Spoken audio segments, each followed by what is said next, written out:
Hello everybody, Oliver G here from the Eiffel Tower, and today we're going to be doing a challenge that I call the Underrated, Overrated Challenge with my special guest Marie Segura from My Private Paris, tour guide extraordinaire and company co-founder. How you doing today? I'm good. How are you? I'm all right, but I'm worried for you. Why? Because you're going to say that things in your beloved city are overrated. Yeah, but I think people like the authenticity and and for us to be true with them. So okay, well let's test your let's figure out who you are first. Were you born in Paris? I wasn't born in Paris. I was born in Tours, which is in the Loire Valley, but I grew up in Paris. Does that make you an official Parisian? Do you have to be born within? Do they have something like that in Paris? I don't know if we have to be born, but for sure that's my only city that I'm feeling attached to. So, and this is where I lived for many, many years. Right. I remember you said on the show once when you were like a schoolgirl, you used to take the bus past the Eiffel Tower or something like that. Exactly. So you've had this Paris instilled from a very young age. Now you're a tour guide. Totally. Yeah. And you studied. I studied literature and history. Right. Yeah. And why did you become a tour guide? That's a very good question. I think I like to talk and I like to share culture with people. Right. And at one point it was through books because I was a publisher. Right. And but I kind of prefer to be outside and walk and talk. So yeah. Do you find that when you give tours, you keep coming back to books? Are you like, it's just like in this Victor Hugo book, or it doesn't happen like that? Yeah. No, I think to me Paris is very related to his literature. So yeah. Maybe that can be the first question. Do you think French literature is on the world stage underrated or overrated? I think we're looking, and that's for France and international, I think we're looking at French authors as the 19th century and the 20th century, and we're not really interested in whatever is new and upcoming and contemporary. So I would say in that sense, maybe Victor Hugo and all of the big characters of literature, they are maybe overrated in that sense, like they are like looked up as gods of literature. And probably the contemporary literature is underrated for that reason. That's interesting because it's true. When you say French literature, you always, at least I always think about the old people. Although, didn't you have a Nobel Prize winner fairly recently? Oh, no, I don't think so. Oh, well, I don't know. Who am I thinking of? I don't know. Oh, neither do I. Let's get into it, though. We're not here to talk about literature. We're here to talk about overrated and underrated things. We brainstormed a list. I was surprised by some of them. And I want you to justify where maybe we'll switch between overrated and underrated. You said Montmartre is overrated. I think the experience of Montmartre, for a lot of people, they expect something that is lovely, charming, colorful, which it could be sometime in the winter on a Monday morning. Yeah. But mostly the people are going in June where there is 100,000 of people in Place du Tertre, which is supposedly beautiful and authentic. Yeah. And it's when you experience that, you have this feeling like, okay, this is not the Montmartre that they had in their dreams, right? They are seeing something that is overpacked with a cafe that is disgusting and somehow painters that are only painting the Eiffel Tower. So it's not exactly the experience they were, looking for. And I understand that. So I would say that. Same thing for Sacré-Cœur. A lot of people are lining up for so long. And then when you enter, they realize that it's not exactly the feeling that they have like in Notre Dame or in different churches. There is this kind of touristy feeling about it. So I would say, for that reason, maybe a little bit overrated. But it's still beautiful just whenever you have the chance to go at the right moment. Well, that's the thing. So it's a question about the right time, or is it more a question of go to other parts of Montmartre besides Place du Tertre? Obviously, if you can wander around, like I was thinking like the Rue de l'Abreuvoir. You probably know Rue de l'Abreuvoir is with Place Dalida with this beautiful bust. And this is one of the streets that is the most lovely. And to me, that's 100 times better than Place du Tertre for that reason. But you have also the vineyards. There's lovely Lapin Agile. So if you have a guided tour, for example, you can explore different parts of Montmartre and not just being stuck in Place du Tertre or Sacré-Cœur. I've seen people share on social media, Montmartre, never go there. And I always think, no. It's because they don't go to the right places. I got invited to a wedding this summer in the Musée de Montmartre. Nice. I actually did my niece were baptized, and that's where we did a party there as well. I didn't even realize that it was open to the... Yeah, you can privatize the place. Awesome. Okay. That sounds like an underrated thing. Yeah. I'm looking forward to it. We're going to add that to the list. Maybe. This is another unusual choice. You said that the Mona Lisa is underrated. Yes. Underrated. Yes, I know. It sounds weird, but people are considering Mona Lisa as just one, tick box, like just going there, having a picture, having a selfie, not even listening to the story behind, not even considering it as an artwork and an art piece that is placed in this century with different painting in the Louvre that could be also related to it. I think people are just considering like, yeah, okay, that's something we should do, we should see, and that's it. And it just passed like 2 minutes in front of it. Right. And being able to listen to hear the whole story, how it was stolen, how it's important for the arts in general. Like, I think, yeah, for that reason, I consider this underrated in the sense that they don't really care about it. They just want to take a selfie with it, which I feel a bit sad. That's interesting. I never thought about how it's important for the arts. For the artistry, I never thought about it's that. major, yeah. Because it made people, the fact that this great painter made so many years, like just trying to make it perfect, like apparently, the legends say that he never really finished it, right? So that's mean for him, it was, still in progress, still a work that he wanted to complete, wanted to make it to perfection. And I feel like it's very, very intriguing. He might, if he came back to Earth and saw people lining up and taking photos, he might be like, it's not finished. Exactly. Like, what are you doing? It's not finished. Overrated, the summit of the Eiffel Tower. One of the most popular things to do in the city of Paris is overrated. I think so, in the sense that people, they want to see the Eiffel Tower, they want to go on it, and then they want to go on the summit. And I'm like, okay, there is two things. You can go on the Eiffel Tower, you can go on the second floor, which to me is the best floor because the view is excellent. The second of the 3 floors, essentially. Yeah, exactly, the middle of it. Because I know in America and... So there's the first floor you reach. Mm-hmm. Did you call that the first or the second floor? Yeah. Okay, and then the second floor is halfway up, let's say. Exactly. And then the summit is at the very top, the windy part. Exactly. Uh-huh. So to me, the best part is where you have, the cafes, you have the view also is great because you don't have a grid in front of your eyes. You really have the entire panorama. And to go up to the summit, you have to line again to get to another elevator that is very small. So then after that, you go all the way up and then it's cloudy, windy. You have the grid in front of your eyes. Yeah. So you're like, oh, okay. So to me, getting on the Eiffel Tower, yes, of course. The summit, though, for if you have no tickets to go to the summit and you do have tickets to go to the second, go to the second. And Great your advice. experience is going to be really nice. Yeah. You don't have to reach the summit to enjoy the Eiffel Tower. You know what I like is when you say the name of it, you say it French. And it sounds like you say Eiffel Tower, the name of the podcast. And every time you say it, I'm like, woohoo, Eiffel Tower.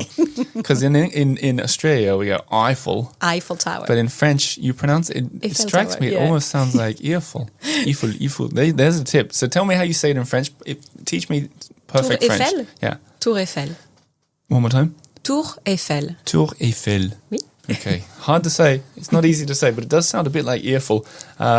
Just getting my name of the podcast out there as well. Back to underrated. Something you talked about on the show before, the Palais Garnier. Yes, Opéra Garnier. It's a magnificent palace, really, in the middle of Paris, in a neighborhood that is not that lovely to walk around. That's probably why people are not thinking about opera, because around there is no parks, or you go by metro, by car. But then when you arrive there, it's just amazing. Like everything is gold, and you have lights, and you have mosaics, and you have paintings, and you feel like you're in a superb palace. And definitely underrated. It's got a bit of Versailles feel to it. Completely. Yeah. You have the Hall of Mirrors. You have these huge stairs where you can see yourself out of one balcony looking down and with the beautiful gown. So yes, of course. Have you ever thought, here's a business idea for you. Have you ever thought about doing a tour that's called Versailles without leaving Paris? And you spend a day going to... From palaces to palaces. Palaces to palaces, the Apollo Gallery of the Louvre, maybe in the Musée des Archives a little bit, and then you say, you've basically done it now without having to go out. Do you think that would work? I would love to do that, but in a dress. Yeah. With the actual size of a crinoline in a dress. I would love to do it in a dress as well. I'll come with you. Okay, Palais Garnier, yeah, nice. I went to the opera at the Théâtre du Châtelet recently. Mm-hmm. That was quite nice as well. Yeah, very beautiful. The city's got a lot of beautiful buildings, I'm starting to realize. What about the Champs-Élysées? Apparently it's overrated.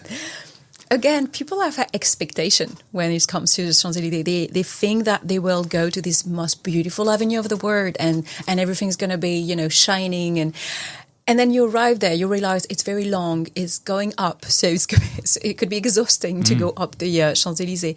Then you realize also, okay, there is Vuitton, there's those big brands, but at the same time, there's also, I don't know, like some fast food on the side, and you do have a lot of people that are just hanging in the street, and just, I mean, there is no, like, a lovely atmosphere as you could imagine. Avenue Montaigne is a bit the same. It's a desert, empty street. I agree. You know what I mean? So there is no, I don't think there is a soul in the Champs-Élysées as people could imagine, you know. You know, you and I recorded on the Champs-Élysées. I do remember, yeah. Years ago, and that was the episode that the New York Times wrote up about. Oh. And they were like, they were quoting it and everything. So me and you have history on the Champs-Élysées. Also, for the first time ever, I looked up the lyrics to that song. Aux Champs-Élysées. Yes, by Dessin. I had no idea what it was about. It's a really lovely little story. It is. It's a lovely little story. And maybe that's also why the romantic feeling of the Champs-Élysées is coming from. Maybe the song is, you know, is putting the Champs-Élysées as, oh, wow, I will wander in the street, I will meet this beautiful girl, and then we're going to wander in the Champs. No, it's not happening like it doesn't that. fit. It feels more like a Montmartre song. It should be You're Rue des Abbesses. Don't you think? Yeah, you could I could buy that story happening in... It's got that sort of La Boheme feel about it. Not Champs-Élysées. It must have been a different time, Joe. But, I mean, in Champs-Élysées, what I love, and that is a little bit underrated, is the Arc de Triomphe. So going up the Arc de Triomphe. So even if the Champs-Élysées can have this, like, vibe that it's a bit, you know, not exactly the soul of Paris. But if you go up the Arc de Triomphe, you will have a pretty spectacular view. Yeah, I think for my money, I'd say if you're a tourist coming to Paris and you really want to see the Champs-Élysées, go to Concorde, just look down it, and that'll do. Yeah, you could do either from the Concorde or from the Arc. I remember my first trip to Paris, I walked the whole Champs-Élysées and up or down? Uphill as well. Gosh. Hard. Exhausting. Underrated. Very central Paris. Yeah, we think, I don't know if you're familiar with Les Halles and with Châtelet, which is considered really the belly of Paris, and really the very center of Paris. But this poor neighborhood was, you know, changed so many times, you know, in the past decades. So that's probably why people are now avoiding the place, saying like, okay, it's still under construction or something. No, it's not anymore. And there is this church, Saint Eustache, that is right in the middle. That's really worth having a look at it. And those two streets, Montorgueil and Rue Montmartre, also those two little streets are full of food and great stores.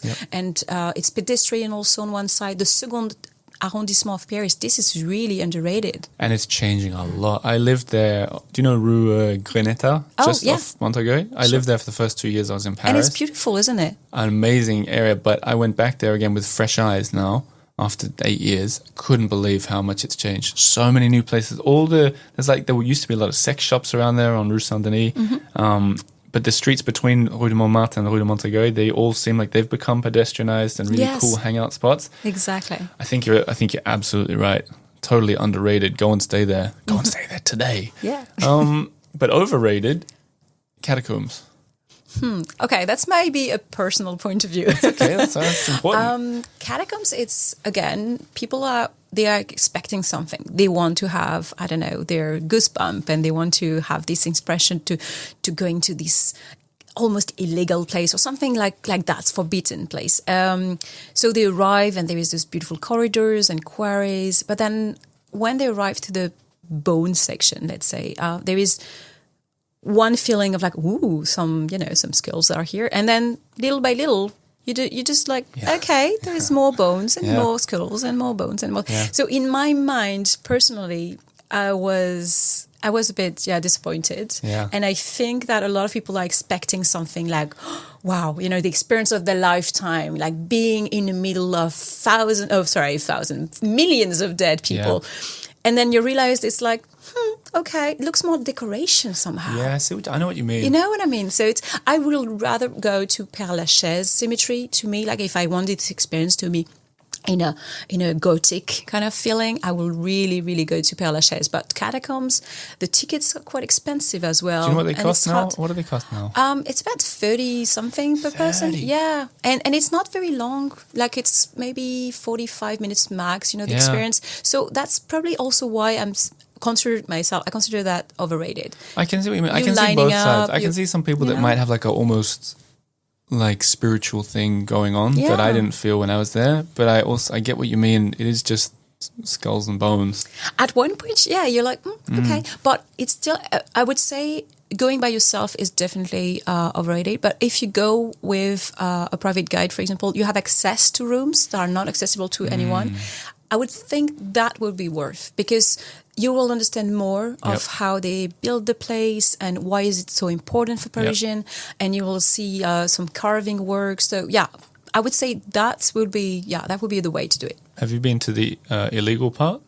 Not yet. I'm not sure I want to go though, because I heard that some people are getting lost there, and I'm kind of afraid to be stuck underground. Fair enough. We shouldn't encourage it anyway. No. Underrated Rodin Museum. Oh yeah. Have you been there? I used to live across the way so from it was your garden almost, right? I love that. I think it should be on everyone's first trip to Paris. I agree. I mean, the garden is full of those sculptures that everyone knows, such as, of course, the thinker. Yeah. But also you have roses when it's the season that are blooming all over. The Hôtel Particulier itself is interesting. It's also where Rodin really worked. So there is so much history there and art, and it's in the middle of the Seven, which is the neighborhood that not a lot of people are, just discovering. So yeah, Rodin on the first, like you say, on the list. It's not far from the Invalides also. Yeah. I think just the building is worth it. Just the garden is worth it. So you could do either. Yeah. Sure. Even if you don't know Rodin very well. And I think that's why people are not going there. They're afraid that, I don't really know Rodin. I don't be afraid, guys. Go and just go. Just go and enjoy. Yeah. Nearby, in fact, next door, the tomb of Napoleon. Most would say underrated. Not you. No. Overrated. So it depends on if you heard about the Tomb of Napoleon before or not. Like, let's say you heard about it's a great place to go, you have to go. I would say, yes, the chapel, the cathedral and the whole thing around it is interesting. But the tomb itself, to me, it's a very cold place. Yeah. Like, you arrive there and I don't know, I was expecting maybe a statue of Napoleon or a little bit of the life of the emperor, something like that. And it's this very huge tomb with really not much to look at, Yeah. It's just like this huge block of red, like marble or whatever it is, Exactly, it's a bit weird, I think you fear the dead. That's what there's a theme. No, I love Père Lachaise. True, maybe I fear Napoleon. That's going to be true. Yeah, that's But catacombs and Napoleon. It's there isn't much life to those two things. But again, I'm talking really about the tomb itself. But the Invalides is worth to visit for sure. The dome is beautiful. The cathedral, like I say, it's beautiful. The museum is interesting. The entire Invalides is interesting. It's just the tomb itself that really this block thing that is like to me. That's cool because I think. I bet you get this on your tours that there are a lot of people who don't know what that big gold dome is, and they see it from the Eiffel Tower when they walk around the 7th. There are a lot of people who have no idea what it is, let alone that Napoleon is buried there. And I used to live right across from that, and I was stunned by how beautiful that is with the gold. Oh yeah, the building is just amazing. And you remember when the Olympics happened and we had this, so they were doing the archery there, and I was so lucky being like really there, looking at the dome, looking at all this gold shining and looking at the archery. I was like, okay, this is a dream, really. So I love it. I would love to get on the balcony that runs around the top of that goal. Have you been up there? No, not yet. I messaged him on Instagram once and I was like, I live next door. Can I come up? So, it's also where the snipers, I think, are protecting the building. Yeah. Gosh, I shouldn't have had my zoom in camera on them. A little tip, that exceptionally beautiful at night, the gold dome, because they put the lights on it sometimes and you can take the most amazing pictures of that. And we've been racing through this, but we're at the 10th thing here now, and it's underrated, and it's the Musée de Cluny, the George Clooney Homage Museum.